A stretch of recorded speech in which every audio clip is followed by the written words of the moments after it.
Imagine walking into a high-stakes exam you haven't studied for, only to realize everyone else has prepared for this test since birth. Rebecca Yarros explores the breaking point of that pressure in her book, Fourth Wing. The story is set at Basgiath War College. This is a military institution where the strong train for war, and those who fail are incinerated by dragons. The protagonist, Violet, is a library scholar with fragile joints. She is forced into this combat zone and expected to compete against lifetime warriors. She survives by employing a specific strategy. She audits her flaws, ignores the established rules of combat, and questions the data provided by the school. Succeeding in a rigged environment requires forcing the system to play by your rules. This starts with an honest audit of your own anatomy. You have to identify your structural weaknesses before you can protect them. Violet knows that her joints dislocate very easily. On her first day, she has to cross a narrow stone bridge, hundreds of feet in the air, while a storm rolls in. She avoids a catastrophic failure using a custom corset and heavy rubber grip boots, ignoring standard-issue leather.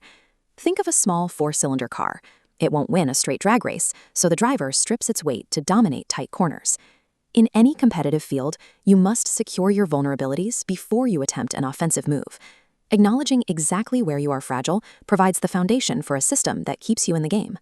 Once the foundation is set, the traditional rules of engagement have to go. When Violet is matched against deadly opponents on the sparring mat, she realizes that meeting them head-on is a death sentence. Instead of fighting fair, she slips poison into her opponent's breakfast. He is incapacitated before the match even begins. She applies this same logic to her physical obstacles, using her low body weight and speed to bypass hurdles while her peers try to muscle through them. When you cannot outwork the competition, you have to out-prepare them. You win by targeting the fuel lines while they are focused on the heavy lifting. True survival involves fighting a war your opponent hasn't even prepared for. The final layer is a constant scrutiny of the information you are being fed. Because of her background as a scribe, Violet understands how easy it is for an institution to manipulate history for its own benefit. She notices a gap in the archives.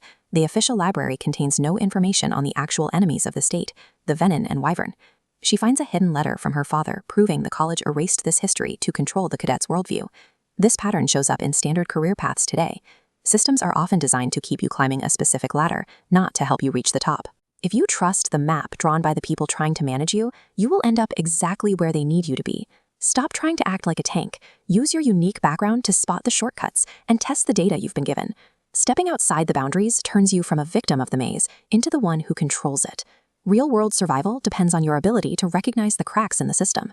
But once you realize your current system is rigged against you, what are the exact steps you need to take to build a completely new one from scratch?